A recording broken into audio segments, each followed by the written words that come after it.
La Cafetera. Dirige Fernando Berlín. ¿Quieres un café? En el programa La Cafetera de Radio Cable. La ha entrevistado Fernando Berlín en La Cafetera. Esta mañana en La Cafetera de Radio Cable. Radio Cable, que ha conseguido una auténtica primicia, ha entrevistado esta mañana. Porque con las cosas que había dicho, que yo le oí la grabación del programa de Fernando Berlín. Mire, yo parafraseando a Radio Cable, no estás sola. I'm not supposed to be here tonight. Not supposed to be here.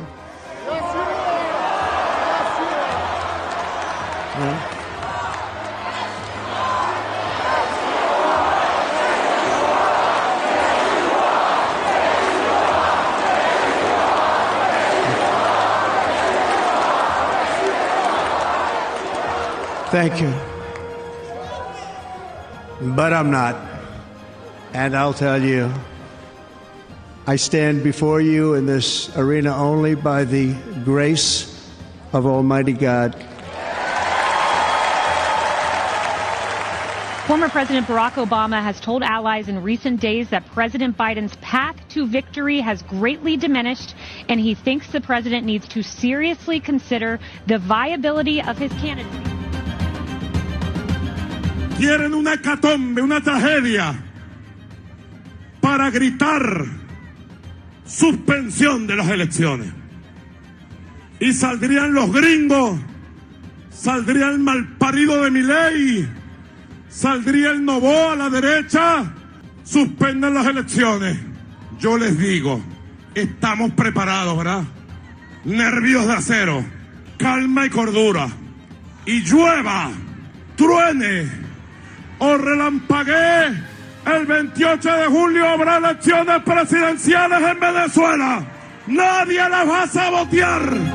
El presidente del gobierno lo que intentó es una cortina de humo y embarrar el campo para que los españoles piensen que lo que se publica, lo que se documenta, las investigaciones abiertas en los juzgados, las denuncias formuladas, ayer la Complutense nada más y nada menos.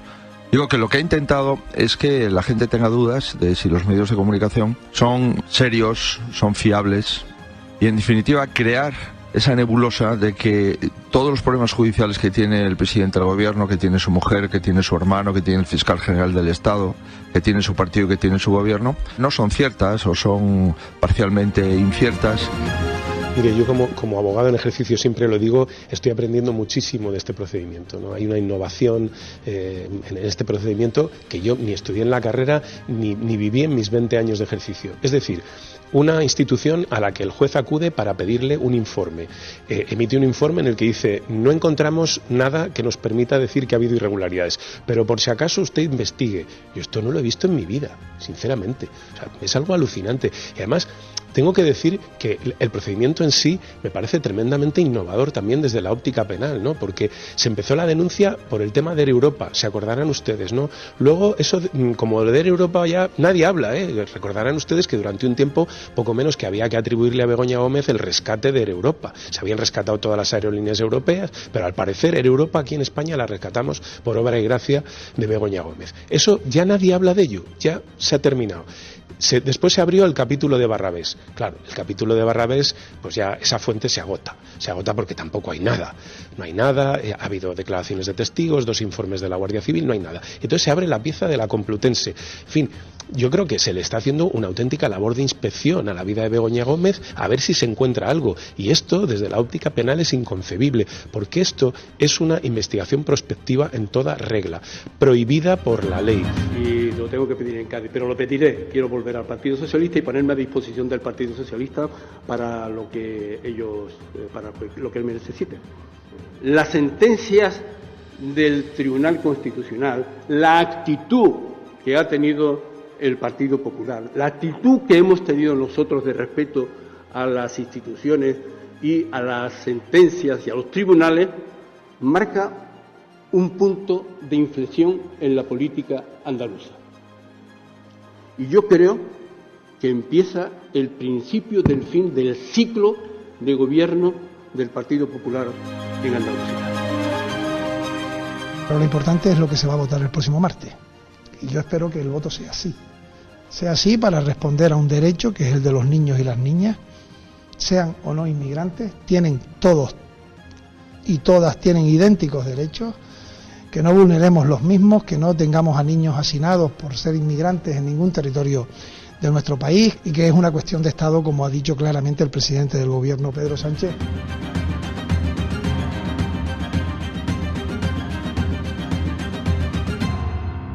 Son las 8:30 de la mañana. Las 7:30 en la Casa Museo de José Saramago, en Tías, Lanzarote.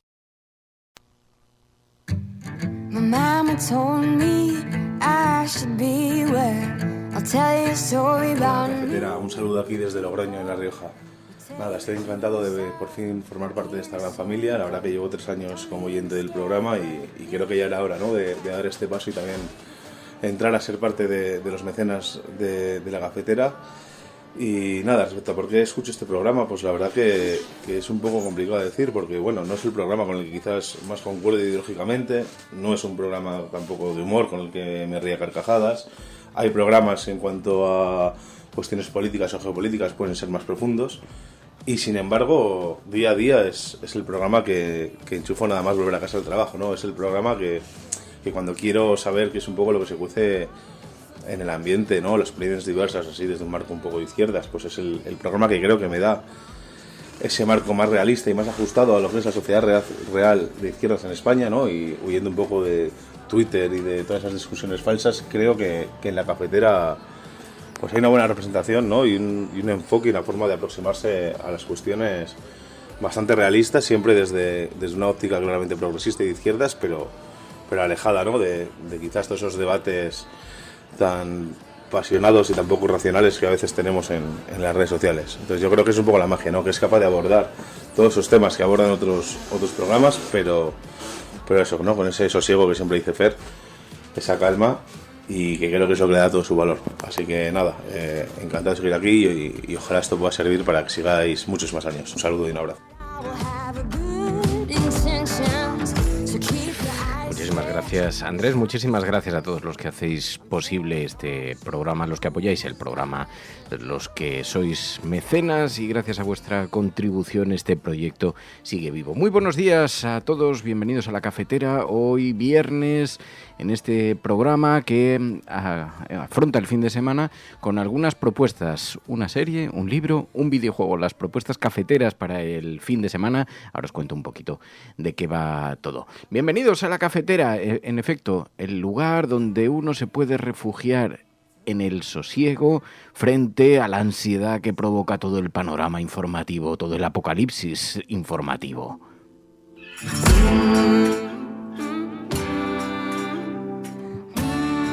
Los viernes siempre son un programa algo especial porque volvemos a los orígenes, se sienta ese Fernando Berlín en pijama frente al micrófono aquí, sin trampa ni cartón, sin escenarios, siempre decíamos aquí en La Cafetera cuando nació, tiene que ser un programa absolutamente honesto. Se hace desde una casa, tiene lugar con un tipo que se sienta en pijama a compartir la primera lectura de periódicos con los oyentes de La Cafetera, y tiene que ser exactamente lo que se ve. Nada de cartón piedra.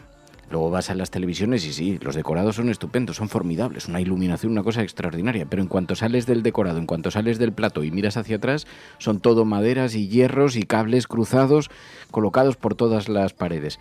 Bueno, esto es exactamente lo que se ve, tal y como lo perciben los oyentes de La Cafetera. Así que muy buenos días a todos, bienvenidos, gracias de verdad de corazón por vuestra compañía, gracias por vuestro apoyo. Y en una mañana en la que hoy el protagonismo lo va a acaparar, hay dos cuestiones, una en el ámbito internacional y otra en el ámbito nacional. Ambas seguramente nos acompañen a lo largo de las próximas horas. Estados Unidos, en primer lugar.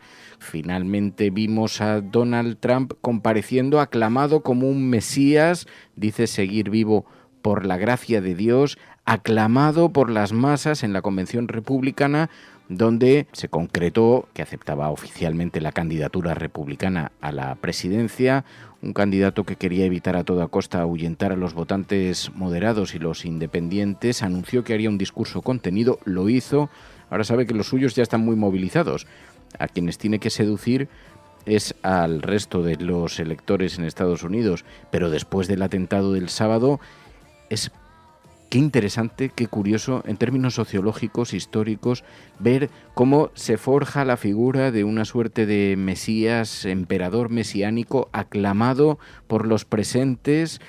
Bueno, una reacción cuando reapareció allí con su venda en la oreja. I'm not supposed to be here tonight. Not supposed to be here.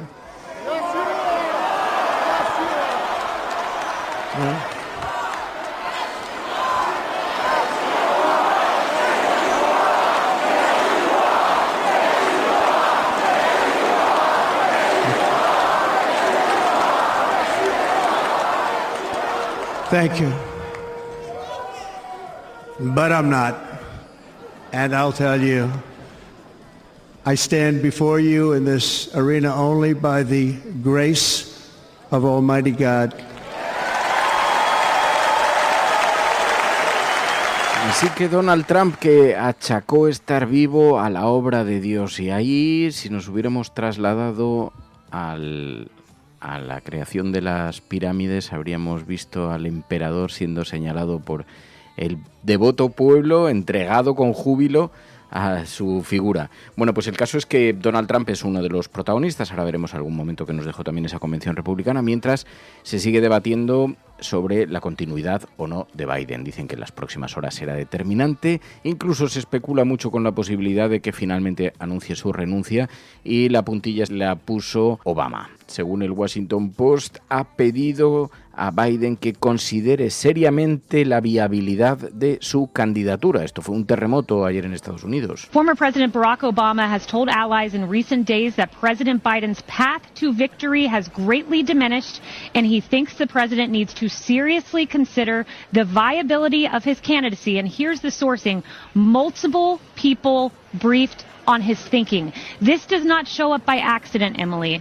He has green-lighted, in my opinion, as someone who's worked in press, his aides. Así que las presiones sobre el presidente, el actual presidente de los Estados Unidos, sobre Biden, no cesan, se incrementan. Ahora está con COVID, así que ha anunciado una pequeña pausa en su agenda pública, y todas las miradas están dirigidas hacia ese lugar. También a Latinoamérica. Quedan unos días para la celebración de las elecciones en Venezuela. Se intensifica el tono de la campaña. Ayer vimos a Nicolás Maduro denunciando que hay un sector de la oposición que busca anular las elecciones.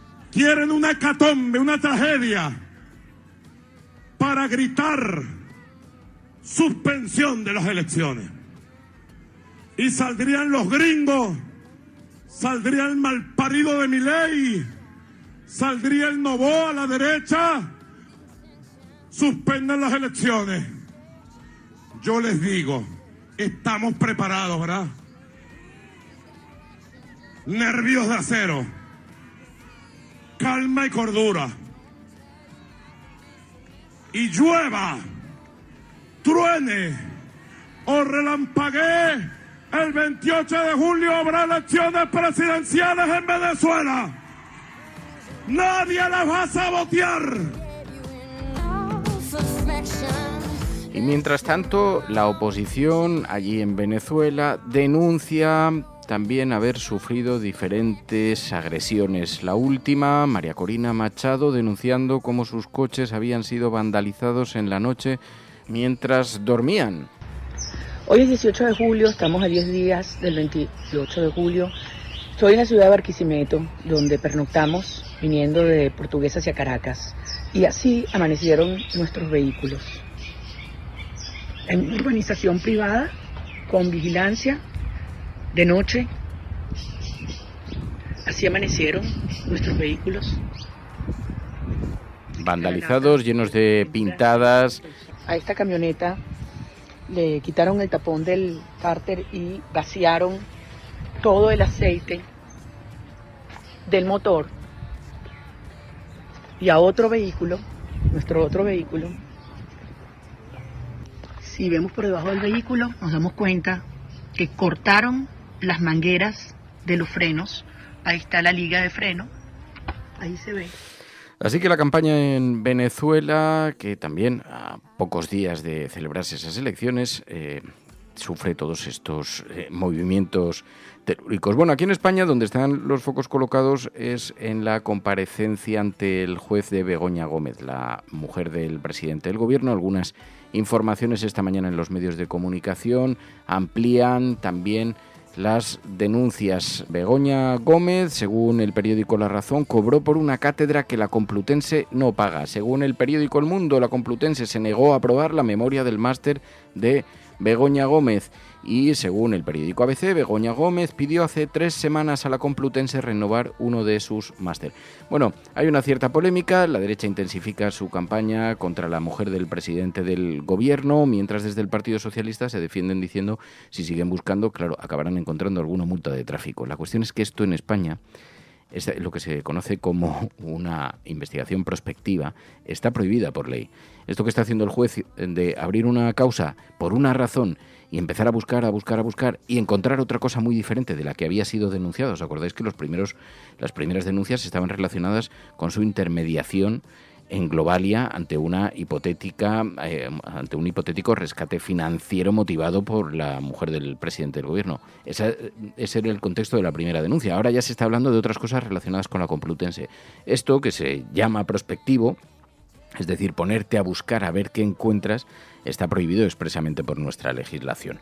Desde el Partido Socialista señalan esto, no parece importar mucho al Partido Popular, que insisten en que Sánchez está embarrando el campo con cortinas de humo precisamente para que no se hable del caso de su mujer. Hoy va a tener que declarar en los tribunales, hay mucha expectación en la prensa conservadora ante este capítulo, ante esta cuestión, y de fondo, pues los ciudadanos que sí, no parecen muy contentos precisamente con estos indicios de tráfico de influencia, pero digamos que tenemos un cierto desconcierto porque todo esto está ocurriendo. Claro, dice, hombre, sí, podrá ser declarada culpable por haber tenido un accidente de tráfico hace 15 años, pero no era eso lo que estaban ustedes denunciando hace 1 mes y medio. Esto es una cosa bien diferente. Así que nada, en la búsqueda encontramos todos estos titulares que esta mañana emergen en la actualidad. Pero, claro, como telón de fondo también, cuestiones que pasan algo más desapercibidas, aunque están en las portadas de los periódicos, pero más desapercibidas para los ciudadanos. Von der Leyen ayer prometió un plan europeo de vivienda asequible. Bruselas impulsará un plan contra los bulos, otro para competir con Estados Unidos y China. Algunos anuncios cuando vimos a Ursula von der Leyen celebrando el resultado de la votación ayer en el Parlamento. La alemana fue reelegida presidenta de la Comisión por 400 síes frente a 284 noes, mientras el grupo de Meloni votó en contra, pese a que se había abstenido en la cumbre. Movimientos simbólicos en nuestra Unión Europea que, como digo, pues atrapan menos la atención de los grandes medios de comunicación, pero según el periódico La Vanguardia, von der Leyen aprueba con nota, liderará un segundo mandato. La presidenta de la CE, con el apoyo de los verdes, consigue un margen más holgado que hace 5 años. Bueno, todo esto constituye la fotografía, la propuesta de actualidad en esta mañana. Ahora entramos en algunos capítulos también un poco más intensamente, pero con esto ya tendríais una fotografía, un boletín de actualidad a esta hora. Pero a lo largo del programa vamos a hablar de muchas cosas. Hablaremos con Pilar de la Peña, veremos cómo han retratado desde los medios de comunicación internacionales qué fotografía han hecho sobre nuestro país. Sabéis que en la prensa internacional resume cada día de forma más desconectada, un poco más desapasionada, nuestra actualidad, nuestras noticias, las noticias de España. Y veremos cómo la explosión de las alianzas de la derecha, la ruptura entre el Partido Popular y Vox ha llamado mucho la atención en el exterior. También la presentación del plan antibulos del presidente del Gobierno esta semana, por la transparencia de los medios, ha sido recogido por algunos medios de comunicación globales. Y también vemos cómo los cánticos de Gibraltar español y otras polémicas, otros gritos xenófobos durante la celebración de la Eurocopa también han sido noticias y han colocado la mirada, han atrapado la mirada de los medios de comunicación internacionales. Luego nos lo contará Pilar de la Peña. Y también vamos a hablar, como decimos, los fines de semana, el viernes de la cafetera, donde dejamos este café de puchero cocinándose a fuego lento a lo largo de la semana. También tenemos algunas propuestas para haceros. Decía, series. Os propondremos una serie, La Fiebre, en Movistar. Formidable.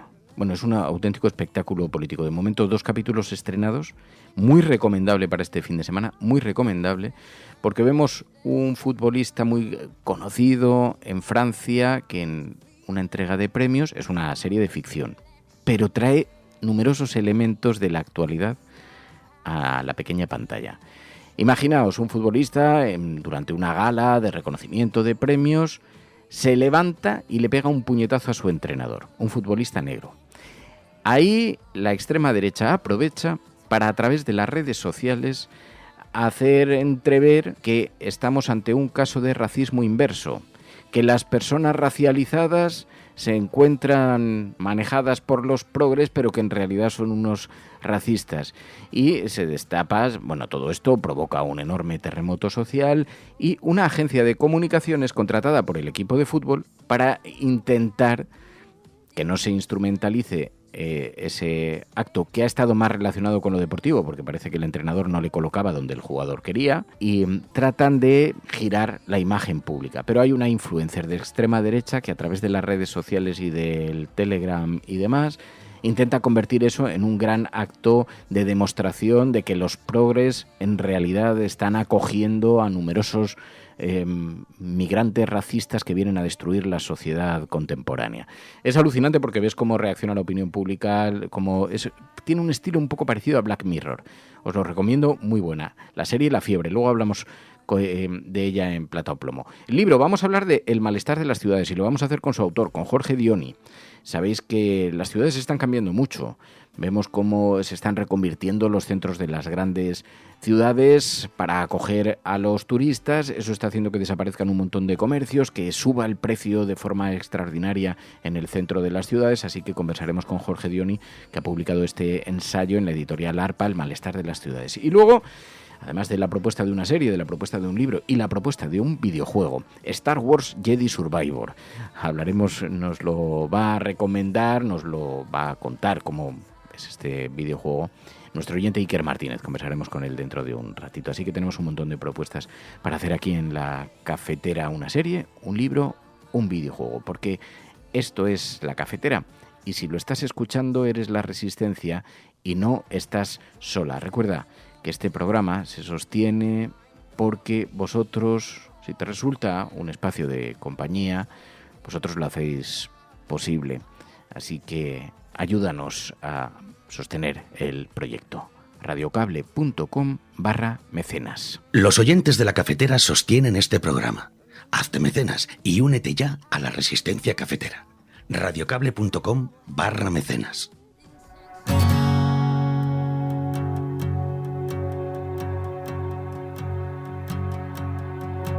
You hold this map, I'll hold your hand.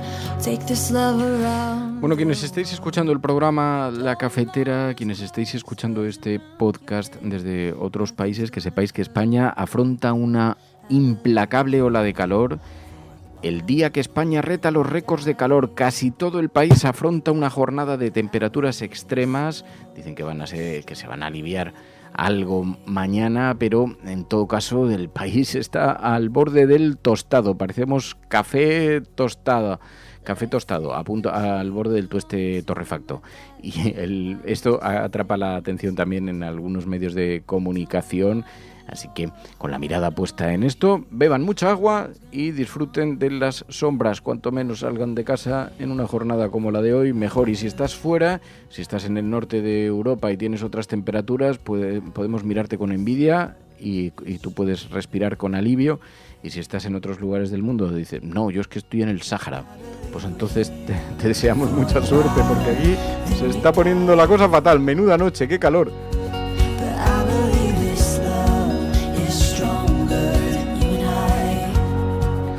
Bueno, pues el caso de Begoña Gómez hoy acompaña la actualidad en nuestro país, las miradas muy atentas. La Universidad Complutense, dice el periódico El Mundo, se negó a aprobar la memoria del máster de Begoña Gómez. La esposa del presidente acude hoy a declarar ante el juez, y la mujer de Sánchez tuvo el 2 de julio una tensa reunión, dice el periódico El Mundo, con el centro en el que intentó recabar su apoyo antes de declarar ante el juez.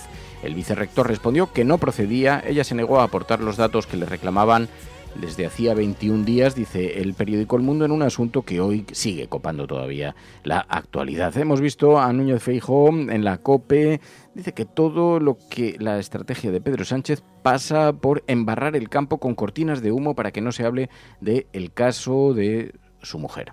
El presidente del gobierno lo que intentó es una cortina de humo y embarrar el campo para que los españoles piensen que lo que se publica, lo que se documenta, las investigaciones abiertas en los juzgados, las denuncias formuladas, ayer la Complutense nada más y nada menos, digo que lo que ha intentado es que la gente tenga dudas de si los medios de comunicación son serios, son fiables y en definitiva crear esa nebulosa de que todos los problemas judiciales que tiene el presidente del gobierno, que tiene su mujer, que tiene su hermano, que tiene el fiscal general del Estado, que tiene su partido, que tiene su gobierno, no son ciertas o son parcialmente inciertas. En definitiva, yo lo que comprobé ayer es que el presidente del gobierno, primero, no se toma al país en serio, segundo, no tiene ningún interés en regenerar nada y tercero, vive en un ambiente lleno de sospechas y de denuncias que afectan, insisto, no solamente a su partido y a su gobierno, ahí está la Audiencia Nacional investigando, no solamente al fiscal general del Estado, ahí está a punto de ser imputado, sino que afectan al núcleo más duro, al núcleo más íntimo, ¿no?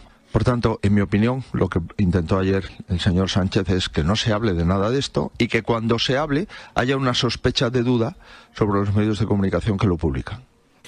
Así que al final, incluso en el tono más áspero, todos guardan un pequeño foco de razón. Que aquí hay una investigación prospectiva, esto no lo duda nadie. Se empieza investigando una cosa, el juez empieza abriendo una investigación por una cuestión, pero en realidad terminamos hablando de otra muy diferente. Eso está prohibido expresamente en la legislación española, lo que se conoce como las investigaciones prospectivas. Eso por un lado. Pero que estamos ante un caso en el que las influencias, en el que la exhibición, en el que los negocios, en el que la utilización de recursos, digamos, pues claro, no se puede hablar abiertamente aún con la información que se conoce de tráfico de influencias, pero sí de una exhibición de medios, de reuniones, pues el hecho de que presuma ser la pareja del presidente del gobierno, a pesar de todo, pues a todos nos revela también una forma de actuación y sobre todo nos invita a pensar en la necesidad de una ley que regule expresamente los márgenes de actuación de las parejas, de los gobernantes, de los altos cargos, etcétera, que sea más contundente para evitar todo esto, porque será o no será delito, pero digamos que por lo menos tal y como se está expresando, tal y como se está contando en los periódicos, otra cosa es que empecemos a dudar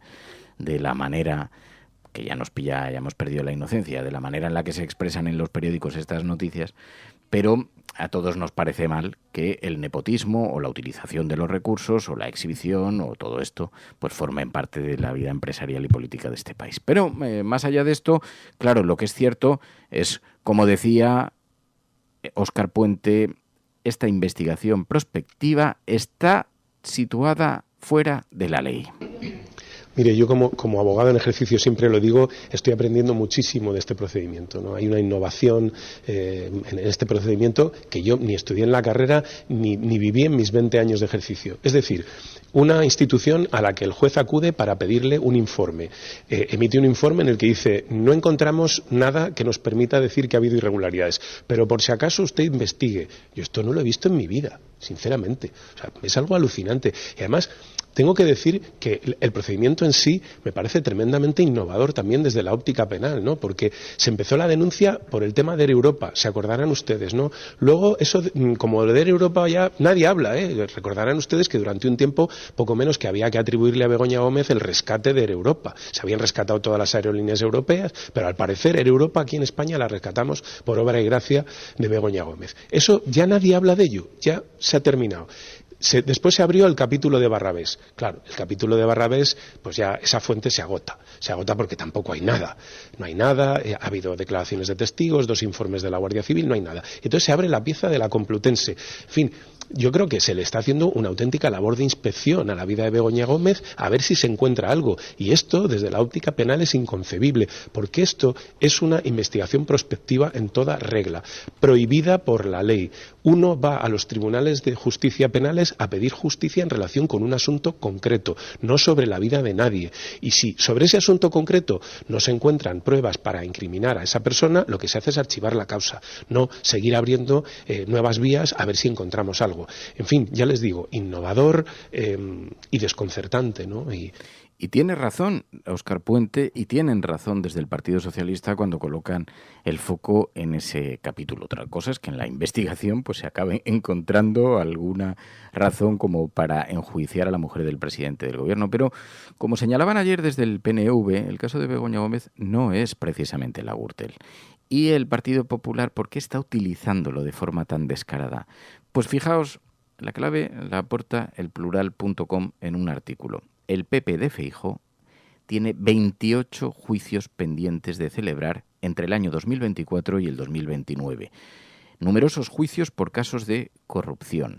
Así que al Partido Popular confundir la corrupción, mezclar, hacer entrever, mostrar que el resto del universo se comporta igual que ellos, les viene que ni pintado. Bueno, no sé exactamente si habrá algún ilícito administrativo o penal en los hechos. A mí me parece que se sostienen muy justito. Creo que ahora todo el mundo se está cubriendo, todo el mundo que está implicado, digamos, en el asunto, pues intenta cubrir por si acaso, pero no sé judicialmente si esto tiene mucho trasfondo. Desde luego, detenerlo, y si lo tuviera tampoco es la Gürtel, precisamente.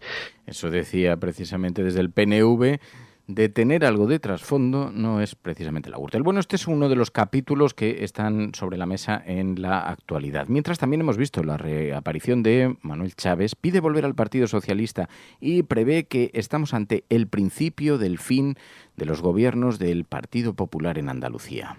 En una gestión evidentemente se equivoquen errores, yo no lo hice todo bien ni mucho menos. Si pudiera volver, pues seguramente volvería o corregiría algunas cosas, pero estoy muy orgulloso de la gestión y creo que fue una gestión importante, no mía solo, también del partido político.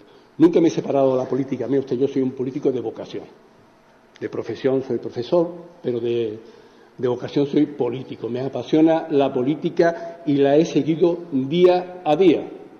Y siempre me he sentido miembro del Partido Socialista, aunque es verdad que he estado de baja, siempre me he sentido socialista, con carnet y sin carnet, como dijo Carmen Martínez Aguayo, y por supuesto pienso y quiero volver al Partido Socialista.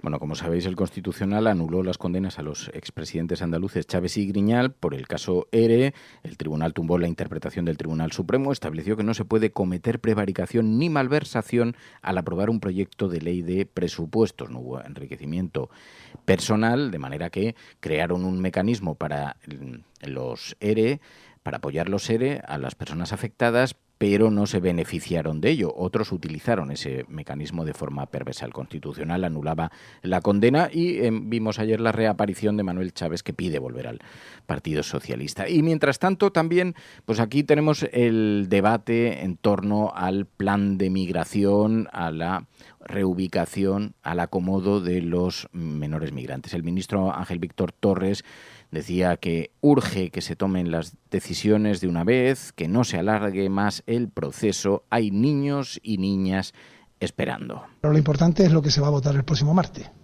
Y yo espero que el voto sea así.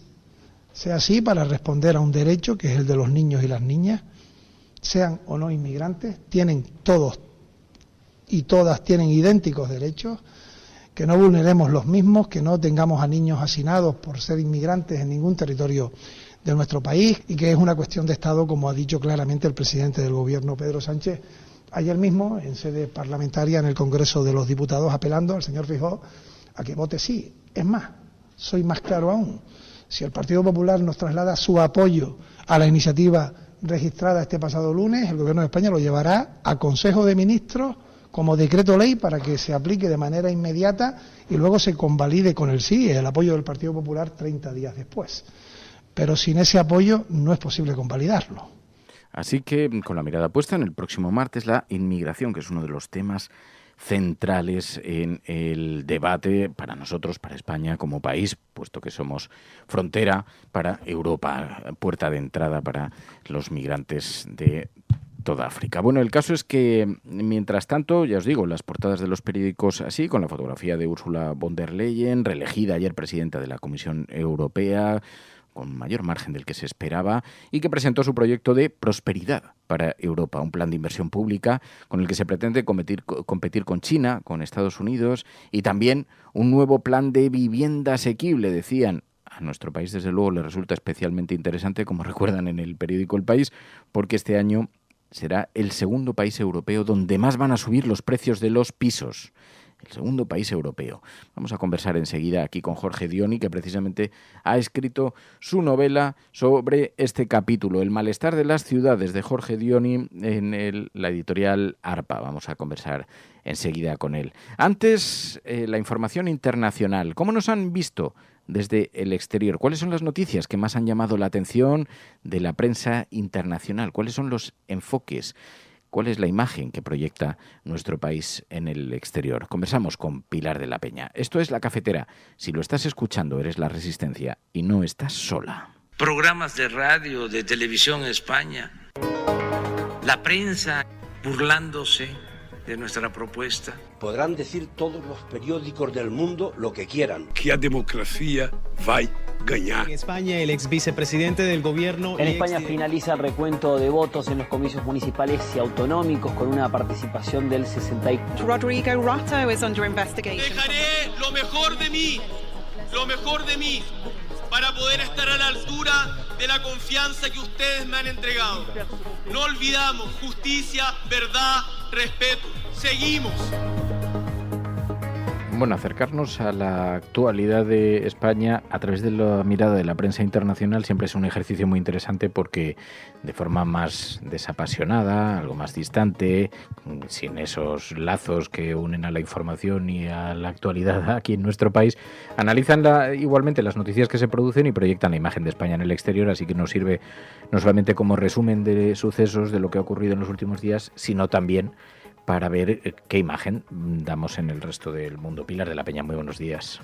Hola, buenos días. Y claro, las noticias políticas en esta semana han estado focalizadas, entre otras cosas, en la crisis abierta en las alianzas de la derecha, la ruptura entre PP y Vox, la implosión, esta división dentro de Vox, que de pronto parte de sus cargos querían permanecer en su puesto, otros seguían las órdenes de la dirección. Bueno, todo este lío que hemos vivido ha tenido algo de repercusión en la prensa internacional, ¿no? Sí, ha tenido un cierto eco, no podría decirte masivo, pero vamos, hay bastantes medios que lo han destacado, desde Les Echos, The Guardian, Anadolu, MSN, Le Monde también, así que sí ha llamado bastante la atención. Algunos han hablado, por ejemplo, Les Echos lo titulaba como la explosión de las alianzas de la alianza de las derechas en España. Otros, pues explicaban que había una ruptura de los gobiernos, intentaban dar un poquito las claves. Se mencionaba y se señalaba especialmente que el motivo aducido por la extrema derecha, por el partido de extrema derecha español para romper en los 5 gobiernos autonómicos había sido una polémica sobre la inmigración, ¿no? Y en esta, ahora si quieres te cuento un poco más lo que decían al respecto, pero que el reparto de menores no acompañados al que había accedido el Partido Popular había sido el motivo por el que el partido, Vox, el partido de extrema derecha, había ejecutado la amenaza de romper esos gobiernos. Es decir, lo destacan con bastante, enfatizando que esto supone la ruptura de varios gobiernos regionales. Algunos medios señalaban que se trataba de gobiernos además clave y bastante significativos, ¿no? En concreto, Castilla-León, Murcia, Aragón, aunque es verdad que también varios medios subrayan esa especie de división que ha habido en Vox y que algunos de los responsables o de los consejeros o de los altos cargos en los gobiernos autonómicos pues han decidido seguir en el puesto, ¿no? Por ejemplo, el de Extremadura, que era algo que destacaba, entre otros, por ejemplo, Anadolu y algún otro medio más. Lo que también se aborda y se señala son los motivos que ha podido tener Vox digamos, para utilizar este asunto de los menores inmigrantes y de la inmigración para romper los gobiernos y salir del poder, ¿no? En este sentido, del poder que le permitía estar en estas coaliciones de gobierno, aunque fuera a nivel autonómico. Y ahí había algunos que incluso señalaban que se veía como un pretexto. Por ejemplo, Les Echos hablaba un poquito de cómo pues esta excusa, aunque es evidente que en el discurso de Vox se le da mucha importancia a la inmigración y al tema de la seguridad, pero consideraba que había sido un poco un pretexto y lo enmarcaba en toda esta, digamos, reconformación o redistribución que se está produciendo en Europa en el tema de las familias de extrema derecha, ¿no? Y que, bueno, pues Vox intentaba en este sentido reforzar un poquito su discurso y su posición de cara, decía Les Echos, a la campaña europea. Le Monde, el diario francés, también señalaba que esto también tenía un poquito el objeto de endurecer el discurso y de aparecer como el partido más contundente en el tema de seguridad y anti-inmigración, aunque también explicaban, bueno, que en este sentido, pues habían recurrido a la negativa a acoger menores inmigrantes y ponían de relieve también la situación que se vivía en Canarias, ¿no? El archipiélago desbordado por la llegada de inmigrantes y que había solicitado y defendido este reparto que había aceptado el Partido Popular y que sin embargo Vox había rechazado. Anadolu también, la agencia turca, lo destacaba especialmente y se hablaba un poquito de la inestabilidad política, incluso el caos, decía Anadolu, en que esto sumía a los gobiernos autonómicos en España. También ha habido alguna repercusión a el plan antibulos presentado por el gobierno, el plan para la regeneración, por la transparencia de los medios de comunicación. Lo han recogido algunos medios internacionales, ¿no? Sí, no demasiados tampoco, pero sí que ha llamado la atención, por ejemplo, de Reuters, la agencia británica, o de la radio francesa RFI, ¿no? que llamaban, que han puesto el foco un poquito en el anuncio de Pedro Sánchez en este plan para garantizar la transparencia de los medios y luchar contra las fake news. Digamos que les llama la atención o lo han detallado porque es verdad que la carta de Pedro Sánchez, la sugerencia de que iba a dimitir o que se estaba planteando dimitir por los ataques a su mujer, denunciando esta campaña de bulos, de desprestigio, había tenido bastante eco en los medios internacionales y en este sentido, pues bueno, sí que ponen un poquito el foco a este anuncio, aunque realmente explican que lo que ha anunciado el presidente español, pues va un poco en línea con lo que se estaba, digamos, negociando en Bruselas. Parece más la transposición de una directiva que realmente una apuesta decidida por combatir este problema, aunque pues en RFI, por ejemplo, la radio francesa, sí que destacaba que los medios de comunicación más radicales habían sido un poco señalados por Pedro Sánchez e incluso pues había acusado a la derecha de financiar algunos de estos, sobre todo de estos digitales, y que pues estaba planteando algún mecanismo para intentar evitar esto. Pero ya te digo, ha tenido un eco, pero no excesivo y un poquito pues a expensas de lo que se puedan traducir en medidas o en acciones más contundentes. Oye, Pilar, ha habido otras noticias también que han ocupado la actualidad en estos días. Hemos visto, claro, en España ha tenido un relativo recorrido, repercusión, pero el cierre de algunas playas en Valencia por un vertido de chapapote que lo ha sacado alguna agencia internacional también, ¿no? Sí, Reuters en particular, y al hacerlo Reuters pues ha sido recogido por otros medios internacionales que citando la nota de la agencia pues lo han redifundido, ¿no? Pues explicaban un poquito esta situación que se ha visto en Valencia, estas imágenes que han recordado un poquito a los vertidos de chapapote. Parece que ha sido algo más contenido, pero lo cierto es que, como detallaba Reuters, pues el Ayuntamiento de Valencia se ha visto obligado a cerrar 3 playas de la ciudad, en concreto la del Saler, la del Arbre del Gos y Garrofera, por este vertido y estas manchas no está muy claro si es algún tipo de combustible o si es petróleo, pero son muy visibles y realmente evocan el chapapote de Galicia que tanta devastación causó hace años, ¿no? Al final, no está muy claro de dónde proviene este vertido, que es también lo que destacaba Reuters, y se está investigando, se está intentando, averiguar cuál es el origen y sobre todo la naturaleza, porque ya te digo que hay dudas sobre el tipo de realmente de combustible que ha generado este problema, pero sí ha suscitado la suficiente preocupación como para que se cierren estas playas, aunque la agencia británica destacaba que desde el ayuntamiento se insiste mucho en que esta posible contaminación está muy limitada a un área, porque se recuerda, entre otras cosas, que Valencia tiene, además de un puerto y de varias plantas de industria pesada, pues uno de los motores de la economía es el turismo, y en este sentido tiene importantes resorts de playa en la zona.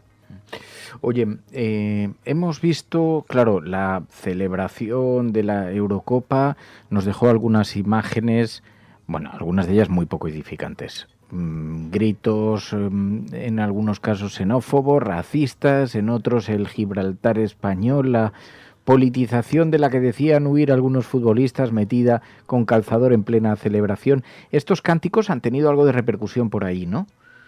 Han tenido mucha repercusión. En particular, el Gibraltar es español. Bueno, era previsible que muchos medios británicos, sobre todo los tabloides, se hicieran eco de ello, ¿no? Dado que además entraba mucho en el lenguaje, hubo bastantes pullas previas a la final. Pero es que, al final el hecho de que fuera tan evidente que los jugadores lo repitieran en el escenario y alguno incluso, pues casi se recreara en ello, pues ha sido muy destacado por casi todos los grandes medios británicos, ¿no? Desde la BBC a The Telegraph. Además, ha llamado la atención especialmente que uno de los futbolistas que más lo entonó es Rodri, que es un centrocampista que juega en el Manchester City, ¿no? Y en este sentido lo han puesto de relieve, ya te digo, la BBC, The Telegraph, The Guardian, pero es que luego además ha habido una queja formal de tanto del gobierno de Gibraltar como de la Federación de Fútbol gibraltareña, considerando que eran que eran extremadamente provocadores e insultantes estos cánticos, que también han recogido otros muchos medios del globo, ¿no? Como desde el New York Times a medios franceses. Así que esto que parecía no sé cómo calificarlo, ¿no? Una especie de gracia de los futbolistas, pues está teniendo mucho eco en el exterior. Fíjate que también ha tenido algo de eco otras polémicas. No se han referido en concreto a los cánticos racistas que sí comentamos aquí en el programa, pero sí, por ejemplo, a la polémica en torno al saludo de Carvajal, de este jugador de la selección española, que se mostró casi descortés según algunos, y que prácticamente hace un saludo al presidente del gobierno con un cierto desaire. Esto sí ha sido destacado por otros medios internacionales. West France, por ejemplo, lo destacaba. Algunos medios más futbolísticos, como Food Mercato, también hablaba de la enorme polémica provocada por el saludo de Carvajal. Algún medio marroquí también ha puesto el foco en que, además de decir Gibraltar es español, algún jugador insinuó que Marruecos también. Así que al final la celebración del triunfo de la selección en la Eurocopa pues ha copado casi tantos titulares como el propio triunfo, ¿no? Que fue además muy, muy, muy destacado por medios de todo el globo, y que ha llamado mucha la atención, aunque ya te digo que en este caso también con titulares menos elogiosos y, en fin, que dejaba un poquito en cuestión algunos comportamientos.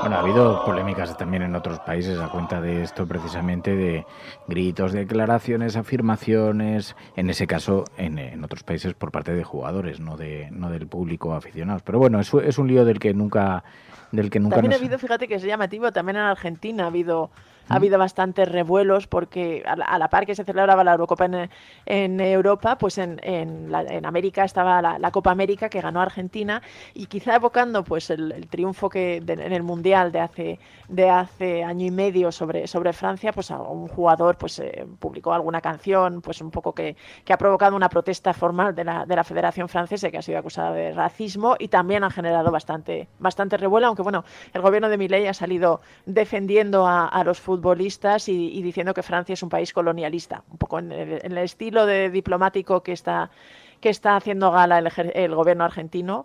En este caso no ha sido Milei, ha sido su vicepresidenta, pero también ha tenido bastante han tenido eco las celebraciones de los dos equipos ganadores de las dos competiciones futbolísticas. No, ojo, es que ese vídeo en las redes sociales de Enzo Fernández luego ha tenido que pedir disculpas, pero es que Francia denunció a Argentina por unos cánticos racistas durante la celebración de la Copa América. La FIFA ha abierto una investigación por el vídeo con esos cánticos y ha provocado un terremoto político allí también extraordinario. Oye, más allá de esto... Gibraltar es español, ha provocado una queja de la Federación de Fútbol de Gibraltar. No parece que vaya a tener un excesivo recorrido, pero para que también a lo mejor se replanteen a veces los futbolistas sus manifestaciones y la ligereza con la que a veces entonan cánticos que puedan parecer muy divertidos o muy populistas, ¿no? Es verdad que generaron un entusiasmo en una parte de los asistentes, de la multitud que asistía a la celebración, pero que están teniendo consecuencias. Oye, en noticias de corte costumbrista, también se proyectan en la prensa internacional. The Guardian ponía el foco en la desaparición de los mercados tradicionales en España, que también está suponiendo el fin de un modo de vida, ¿no? Pues sí, este era un artículo, una crónica que firmaba Stephen Bargen, que es un corresponsal de The Guardian en Barcelona.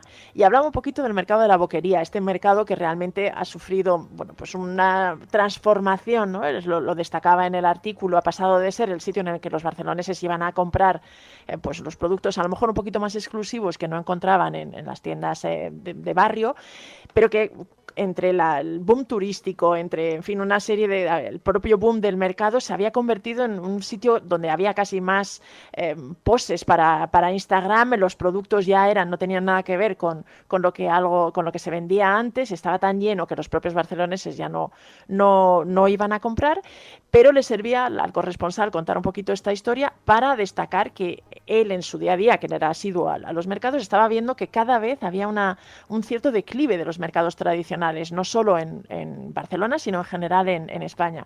Y explicaba que en parte se debía a los cambios de hábitos y de costumbres de la sociedad española, y que ya el mercado tradicional estaba casi más asociado a la gente más mayor, ¿no? Que era la que tenía quizá más tiempo o estaba más acostumbrada a ese modo de vida. Pero el artículo era bastante interesante porque se notaba que realmente el corresponsal conocía los mercados y destacaba que había habido un envejecimiento no solo de la gente que iba a comprar, sino también de las personas que llevaban los puestos, ¿no? Y como todo este modo de vida y esta costumbre y la cultura de ir a los mercados pues se estaba perdiendo en España y destacaba que había sido durante mucho tiempo una parte esencial del tejido social, de las relaciones, sobre todo a lo mejor en determinados pueblos, que además era un sitio en el que la compra o la venta de comida tenía mucho toque más humano, ¿no? Reivindicaba un poquito en este sentido pues el papel que hacían las personas que estaban en estos puestos, que a lo mejor eran mucho más especializados en pescado, en carne, en verdura, en fruta, y que aconsejaban con bastante criterio, y que todo esto se estaba perdiendo. Por ejemplo, explicaba que en Barcelona pues se habían desde principios de los 2000 se habían perdido pues buena parte o la mitad o muchísimos puestos de los mercados, y que incluso salen a concurso, a subasta estos puestos, y muy poquitos se cubren, y esto pues estaba generando realmente una situación que explicaba, y lo decía con una cierta pena, ¿no? Se estaba acabando un modo de vida, y en este sentido se estaba perdiendo esta forma de convertir en algo más humano, digamos, lo que era lo que en otras situaciones era la mera transacción casi económica, ¿no? Que se había perdido o se estaba perdiendo un poquito este lado y este modo de vida que tenían los mercados tradicionales. Los oyentes de La Cafetera sostienen este programa. Hazte mecenas y únete ya a la resistencia cafetera. radiocable.com/mecenas. Pues es la mirada internacional sobre nuestro país, sobre la actualidad de nuestro país, a través de los ojos de Pilar de la Peña. Pilar de la Peña, gracias, como siempre. Gracias a la resistencia, siempre.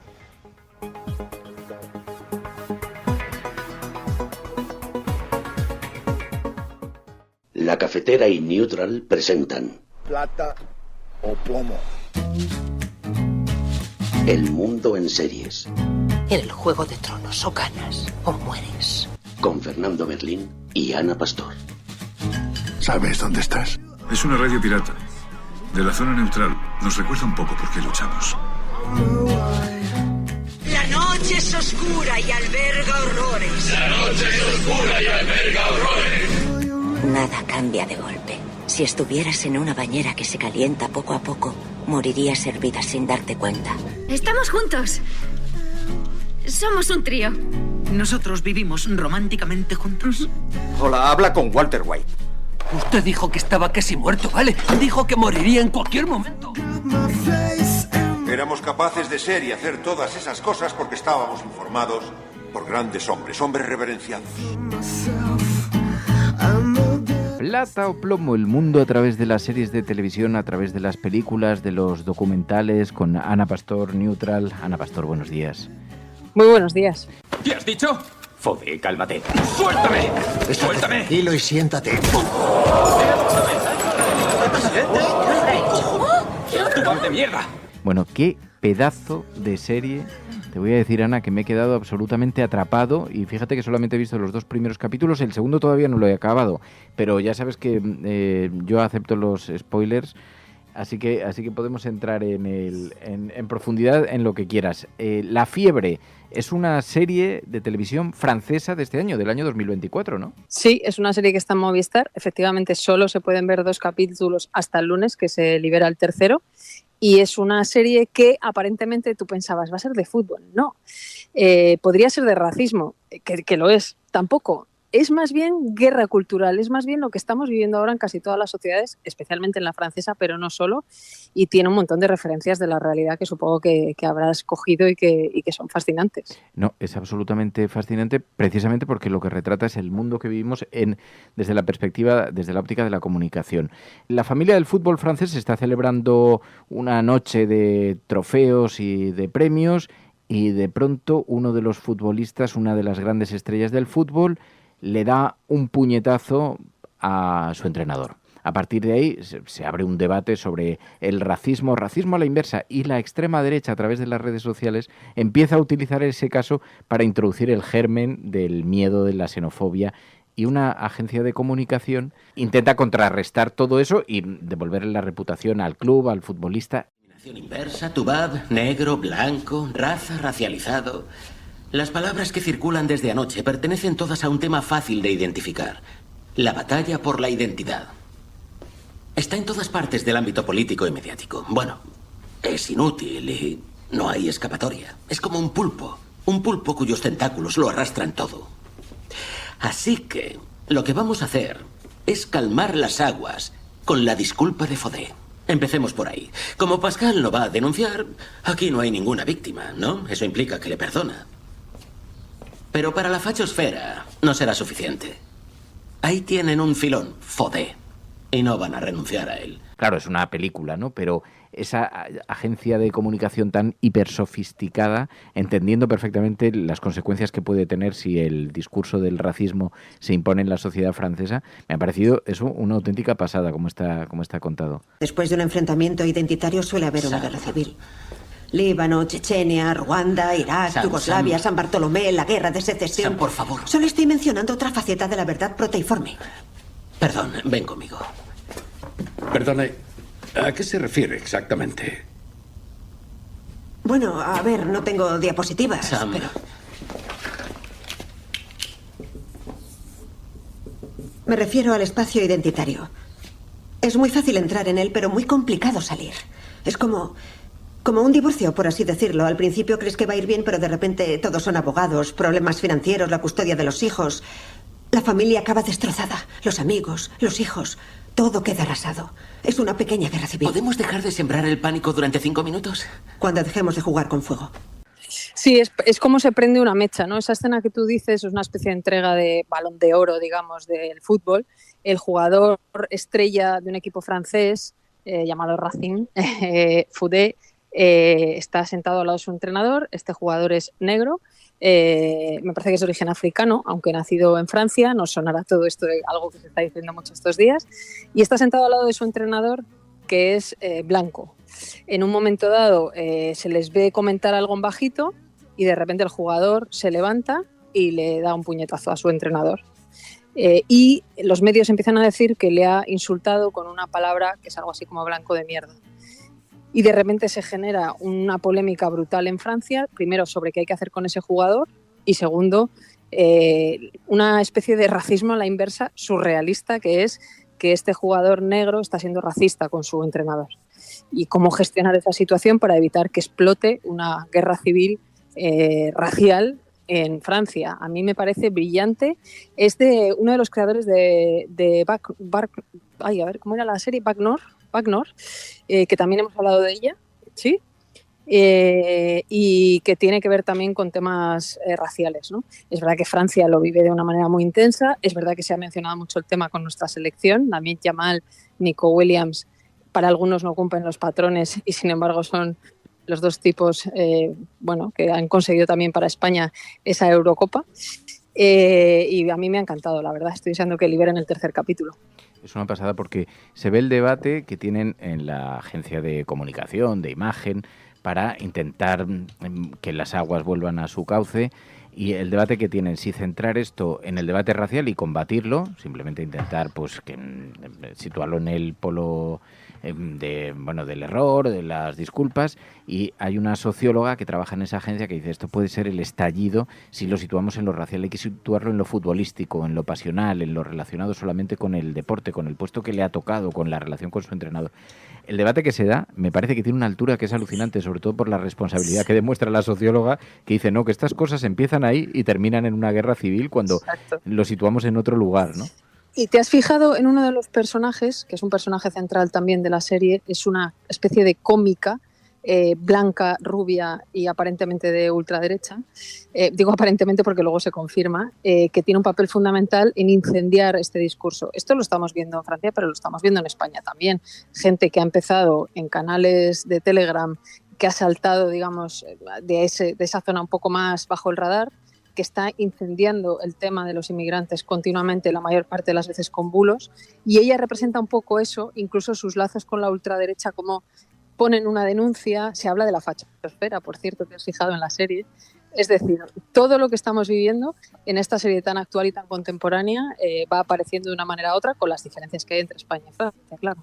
Porque una cosa alucinante, que también queda retratado, sí, es esa galaxia de gente que vive del escándalo, de la provocación, de la confrontación social y las consecuencias tan nefastas que puede tener eso para el país, para la convivencia, y cómo utilizan las redes sociales. Claro, no es más que un negocio en realidad para ellos, se han hecho estrellas populares de las redes sociales, de los canales alternativos, pero se vuelven personajes verdaderamente tóxicos para la convivencia. Es una auténtica pasada. Creo que eso está muy bien recogido en la serie, ¿verdad?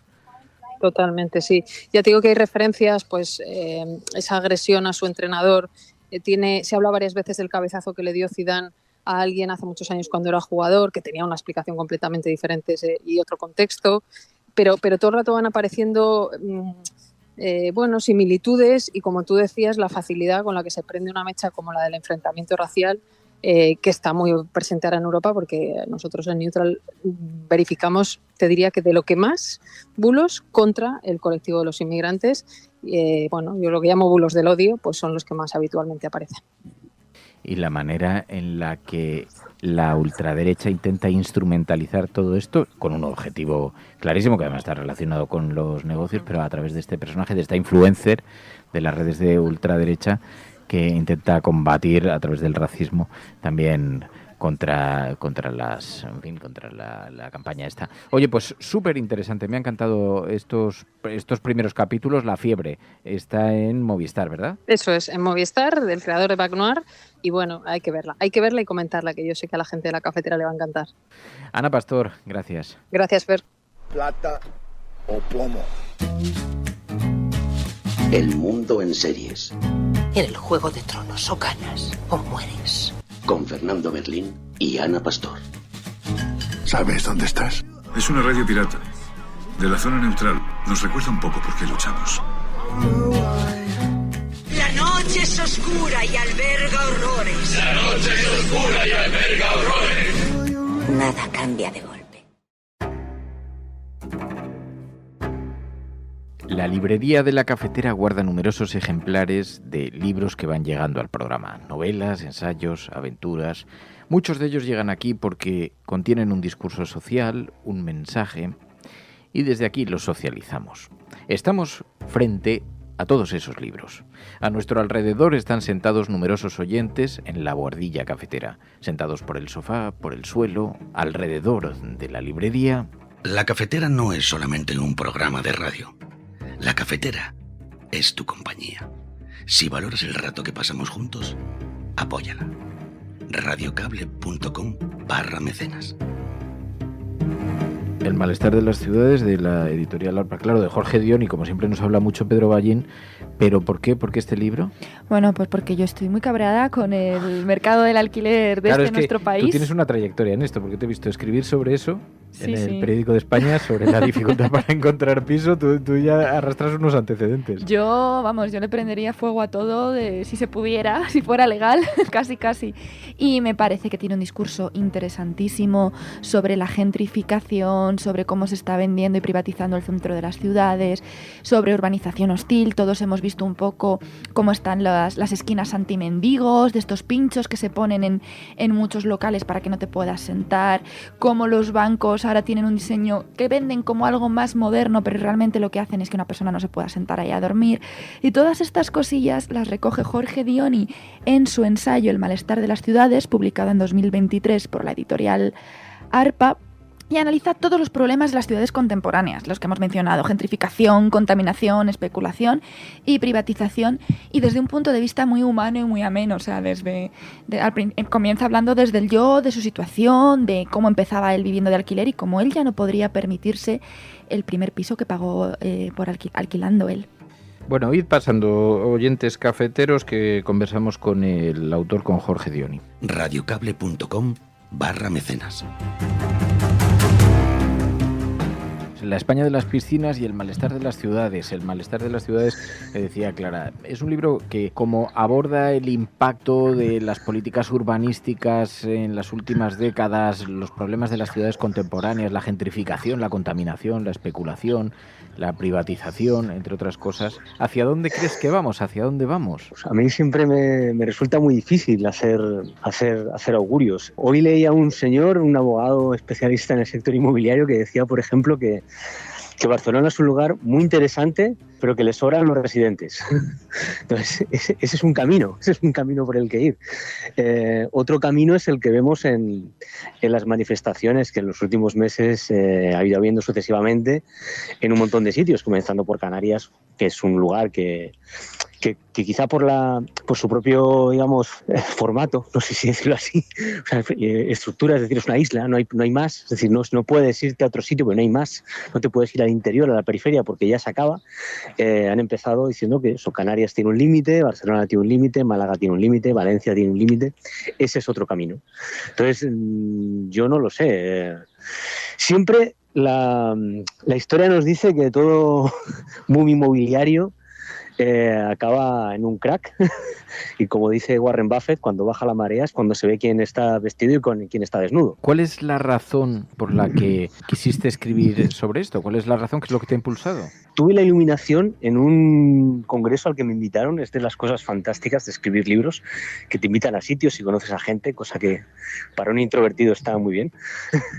Y fue un congreso que se llamaba Ciudades Medias, en Tudela de Navarra, en el que, bueno, pues había ponencias muy breves, donde había un montón de gente, estudiantes, que estaban haciendo el trabajo fin de grado, fin de máster, y todo sobre ciudades: Badajoz, Figueres, Palencia, Sevilla, es decir, y de repente, cuando ves todo, te das cuenta y dices, ostras, esto que veo yo en las grandes ciudades, al final pasa en todas igual.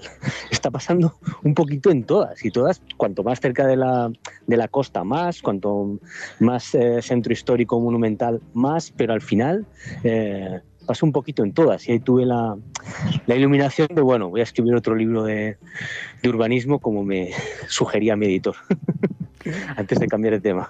Sí, nos comentabas fuera de micro antes de empezar la entrevista que tú ahora estás en calidad de turista, que estás de vacaciones, y yo quería hablar de turismofobia, es un tema que mencionas en tu ensayo, y quería preguntarte si es clasista el término, porque turistas a veces somos todos, y dónde está el foco del problema que tiene España con el turismo y sus pisos turísticos. El foco del problema es convertirse en un polo turístico en general, es decir, no es lo mismo un país que tiene turismo que un país turístico, es decir, esto tiene que ver con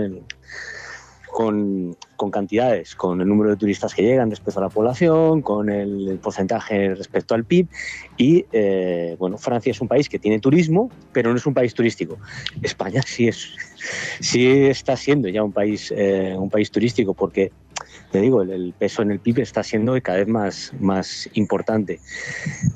Claro, la cuestión respecto a la turismofobia es que es normal, porque es horizontal, es decir, tú sientes que un malestar, es decir, un sentimiento de que te echan de casa, que te pueden subir al alquiler, que ha cambiado el comercio en el que te ibas a comprar, ves eso, la droguería de tu barrio ahora es un Starbucks y el sitio donde te ibas a tomar un café y yo qué sé, ibas a escribir un rato con el ordenador, pues ya no se puede porque ahora es una gastroteca y hay un máximo de 1 hora para estar y no te dejan abrir el ordenador. Entonces sientes ese malestar y le echas la culpa al que tienes al lado.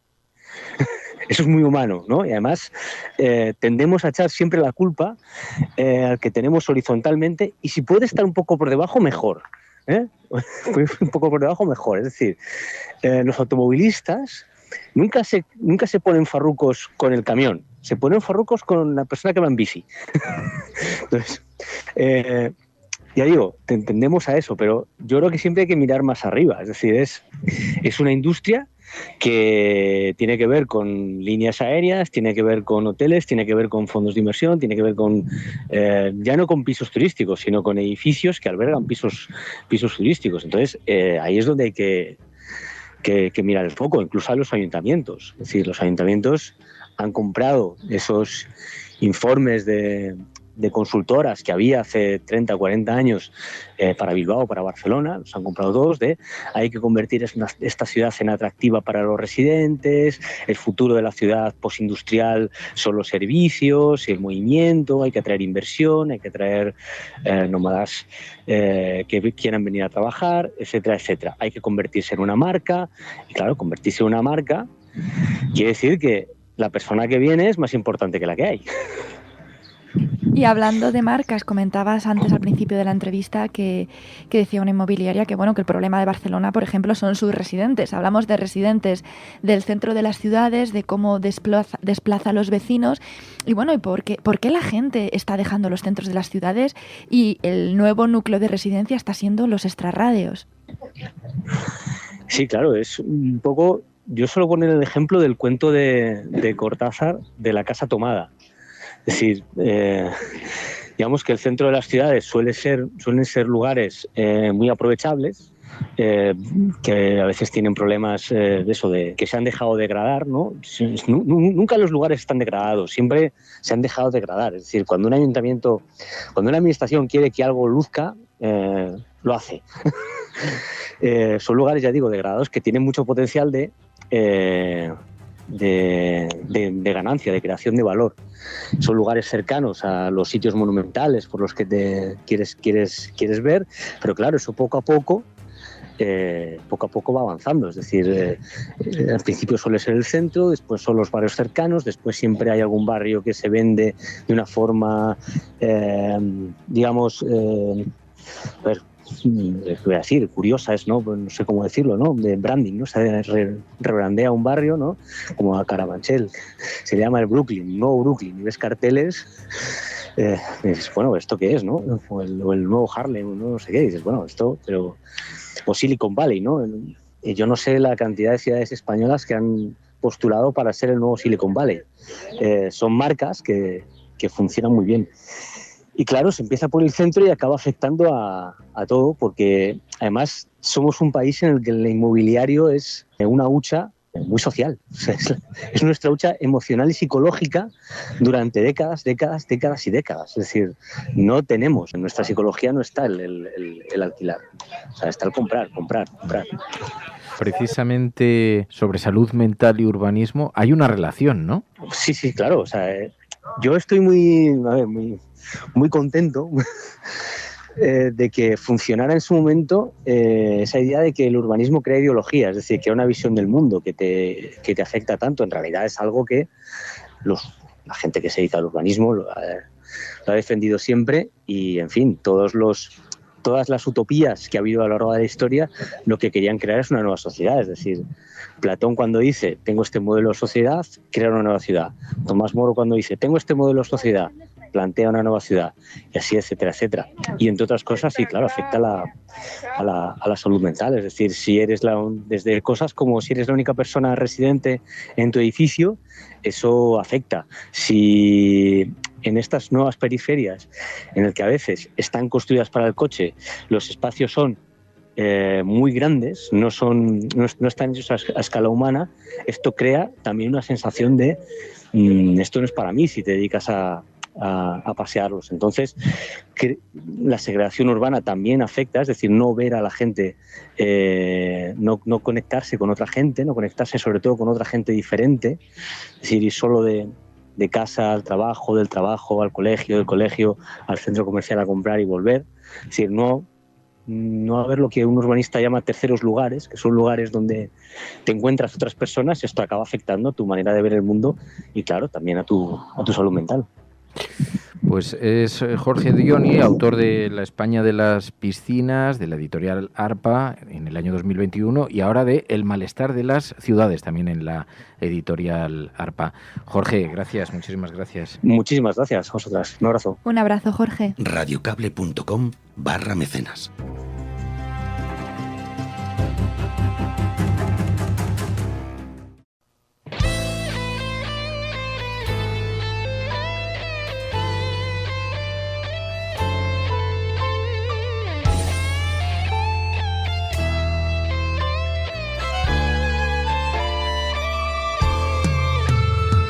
Peggy 18.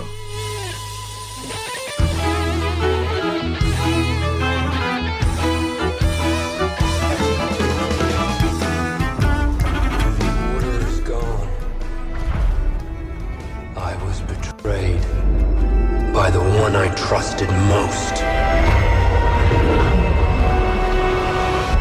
I will not be imprisoned again. Oh, estoy viendo las imágenes, Iker, no sabes lo que has hecho, está tambaleándose la fuerza. Iker, buenos días. Buenos días, Fer. Claro, es que no lo habías visto. No, como fanático que eres. Habíamos hablado, creo que en algún programa sí que alguien hizo algún comentario y echamos un vistazo a las imágenes así, pero muy superficialmente. Star Wars Jedi Survivor, la continuación a mí que me enganchó un montón, del Fallen Order, ¿no? Exactamente. La historia empieza unos 5 años posterior al juego del Fallen Order. Y ahora, ¿sale cuánto tiempo? No debe tener mucho, debe estar estrenado hace relativamente poco, ¿o no? ¿O tiene ya...? Un año igual creo que tiene. Un año, joder, o sea que... Ya ya tiene tiempo ya. Sí. O igual no ha llegado, pero vamos, por ahí andará.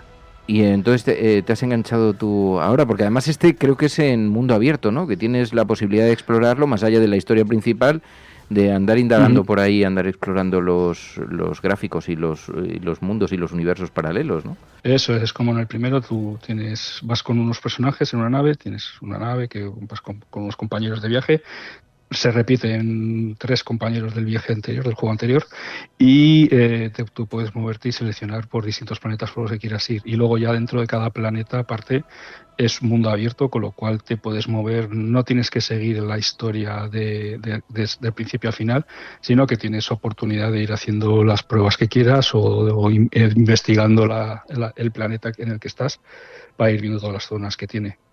Así que... Tiene sus...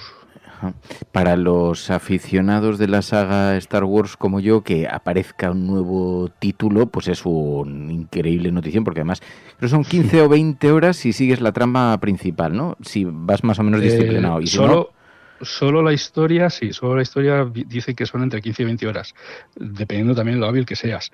Porque ya te digo, yo como me he dedicado también a ir viendo el mundo abierto, he llegado a zonas que quería pasar o quería hacer algo y no podía porque no tenía el personaje lo suficientemente desarrollado para poder hacer lo que necesitaba hacer, pues un salto o atravesar unas paredes, que no tenía el personaje todavía la habilidad correspondiente para poder hacer eso.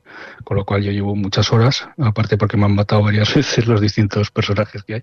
Pero sí, si sigues la historia, solo te dedicas a hacer la historia, son unas 15-20 horas de juego.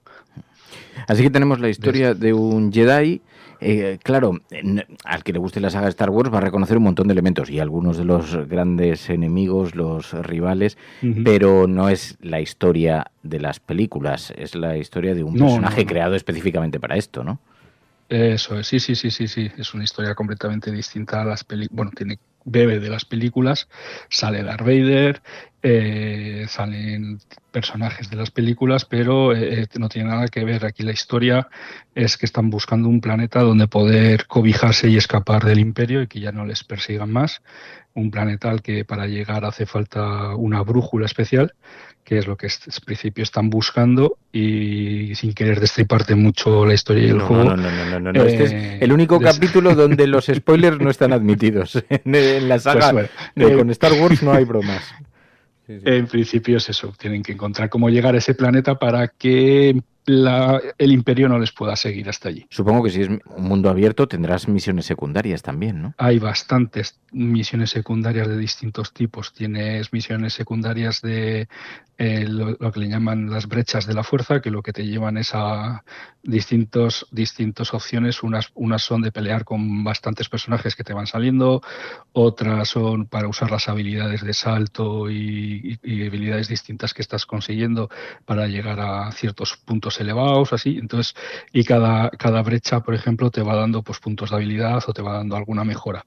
Luego hay 7 puzzles, creo que son las cámaras Jedi, que son también cámaras antiguas de los Jedi que tienes que entrar y conseguir, pues eso, conseguir también todos los cofres y demás, y ecos que le llaman, como en la primera parte creo que también eran, donde te van contando cosas también que te incluyen en la historia para hacerte, pues digamos, para acabar de contar toda la historia. Claro, para que el que no haya jugado nunca, que no creo ya que a estas alturas queden muchos oyentes que si siguen escuchando esto es porque de alguna manera os gustan los videojuegos, pero para quien no haya jugado nunca, esto de las historias principales y las historias secundarias sucede que este tipo de videojuegos tienen una historia principal que tú tienes que ir siguiendo, tienes que ir haciendo misiones, pues que en ocasiones es encontrar objetos o lo que sea, tú vas superando, librando batallas contra enemigos, te van guiando para que la vayas cumpliendo. Esa es la historia principal y luego, si son como en este caso de mundo abierto, quiere decir que además puedes explorar el juego, puedes parar de jugar a la historia principal e irte por un camino y explorar y mirar a ver qué allí, y los diseñadores incorporan allí pequeñas historias que suceden en paralelo a la gran historia principal, que es la búsqueda del planeta en este caso, ¿no? Eso es, y pues eso, por ejemplo, en el planeta principal hay una taberna que la lleva uno de los personajes de Fallen Order, que vienen contigo desde el juego anterior, y en ella se desbloquea, con el paso de la historia, se desbloquea una historia secundaria que es de cazarrecompensas, que tienes que ir cazando cazarrecompensas que en principio te están buscando a ti. Entonces hay un personaje en esa taberna que te va dando la ubicación por los distintos planetas que vas descubriendo de gente de cazarrecompensas, pues para que pelees con ellos. Luego tienes los típicos logros de conseguir todos los cofres, de conseguir todas las mejoras, de conseguir un montón de flores, de semillas de flores, porque en la misma taberna en el techo te puedes crear varios jardines botánicos, etcétera. Entonces, si quieres hacer todo el juego, creo que para alguien muy hábil, creo que se hablaban de unas 50-60 horas. Wow. Yo iré por el 80% de la historia y ya llevo 100. Vale la pena, me decías. Claro, tiene los elementos propios del universo Jedi, o sea, sable láser tenemos, ¿no? Seguimos manteniendo. Sí, no, encima en este tienes 5 sables distintos. Tienes el típico sable, la espada láser de toda la vida, tienes otra opción que es manejar 2 espadas láseres, otra que es manejar la espada láser doble, o sea, la que sale por los 2 lados. Sí. Una que es la espada láser más un blaster, más una pistola láser. Y la última que es una espada con, digamos, en el asa le sale también dos pequeños rayos haciendo una especie de T, que es la más grande y la que más fuerza, con la que más daño hace. Claro, es que ahora ya voy recuperando la memoria sobre el Fallen Order, porque este sí me lo pasé, sí lo acabé, me gustó, lo disfruté muchísimo, y recuerdo además que podías ir haciéndole mejoras a la espada láser. Recuerdo que también tenías la opción de luchar con espada doble, y además tenías como pequeñas reparaciones, pequeños talleres donde lo podías ir mejorando. Eso sigue igual, son las mesas de trabajo donde tú puedes ir cambiando el color del láser, puedes ir mejorando, quitando, poniendo distintas formas de espada, mejorar al robot que te acompaña, BD1, y luego, bueno, también existe la típica caracterización del personaje, pues del pelo, la cara, la ropa, etcétera, que puedes ir también obteniendo y cambiando. Claro. Y cuentas con los poderes propios de los Jedi, ¿no? Sí. La fuerza para atraer, para tirar, para... además, tienes que ir mejorándola para poder, como te he dicho antes, poder llegar a ciertos sitios donde sin ello no llegas. O poder atravesar ciertas zonas donde hay bastantes enemigos que sin ese tipo de poderes no puedes dar con ellos. Lo que veo es que, claro, los gráficos están súper desarrollados. No sé si tanto como para compararlo como con el Red Redemption, porque mundo abierto con historias paralelas, exploración aquí en el ámbito espacial, o sigue estando... A ver, en Red Redemption creo que es más grande, creo que el Red Redemption es más grande que este, pero la verdad es que está muy bien, muy grande. Las cinemáticas que tiene luego el juego después de ciertos hitos están muy bien logradas, y los gráficos durante el juego también van muy bien. Y el guión, las sorpresas, porque por ejemplo en el Red Redemption es que es un auténtico guión cinematográfico, o sea, te van pasando cosas que son claramente para adultos, o cómo enfoca la muerte, o cómo desde el punto de vista psicológico tiene que afrontar también su situación.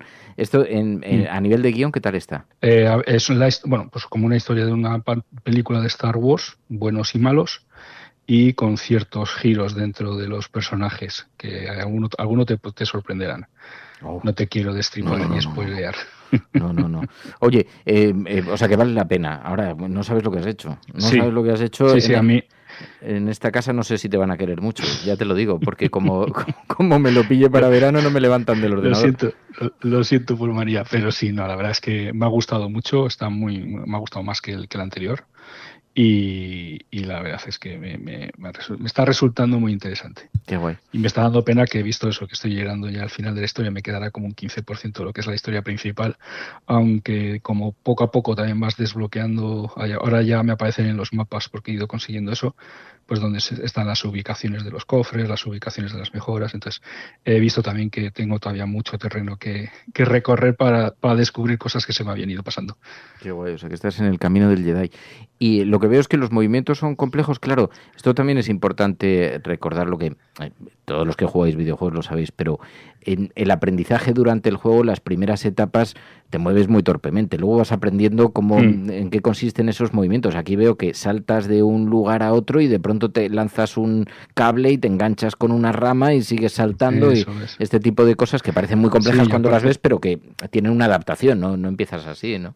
No, lógicamente te van enseñando, y luego aparte tú con las habilidades del personaje vas consiguiendo otro tipo de movimientos. Cada espada, las 5 tipos distintos de espadas que tienes, tienen también sus propios movimientos para poder atacar a la gente o poder hacer distintas cosas.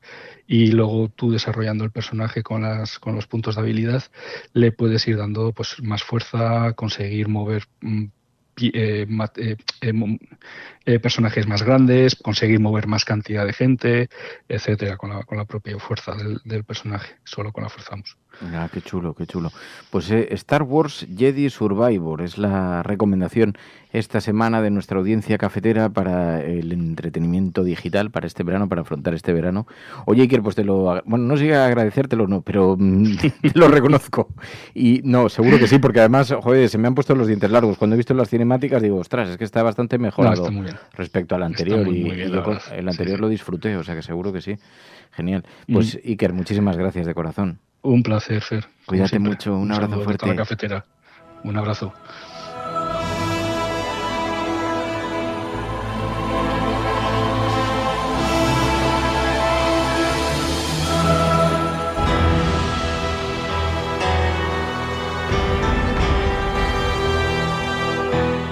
¿Te ha gustado el programa de hoy?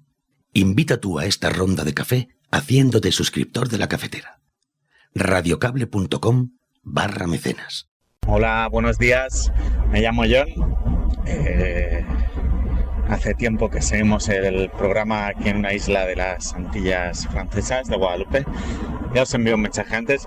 Simplemente era para ver si nos podrías mandar solo un saludo, un saludo a la resistencia de aquí de Guadalupe, más que nada porque son unos pesados, pero más que nada mandar, si es posible, que nos mandarais un saludillo aquí a la cafetera, a la resistencia de aquí de Guadalupe. Entiendo que no lo podáis hacer porque supongo que esto lo pedirá bastante gente, así que igual el hacerlo siembra un precedente y luego ya todo Dios empieza a pedir saludos, pero bueno, yo por pedir aquí voy. Lo escuchamos siempre en diferido. Te explico por qué, porque aquí ahora mismo son 5 horas menos que en España, así que cuando tú empiezas a hacer el programa a las 8:30, 7:30 en Canarias, pues aquí son las 3:30 de la mañana. Así que nada, podríamos escucharlo un sábado que se nos vaya un poquillo de las manos a lo mejor, pero bueno, no creo que estemos. Un sábado no, claro, entre semana que se nos vaya un poquito por las manos, pero bueno, somos gente responsable y madrugamos también. Así que nada, eso era, a ver si era posible, más que nada para que me dejen en paz mis amigos de aquí. Muchas gracias.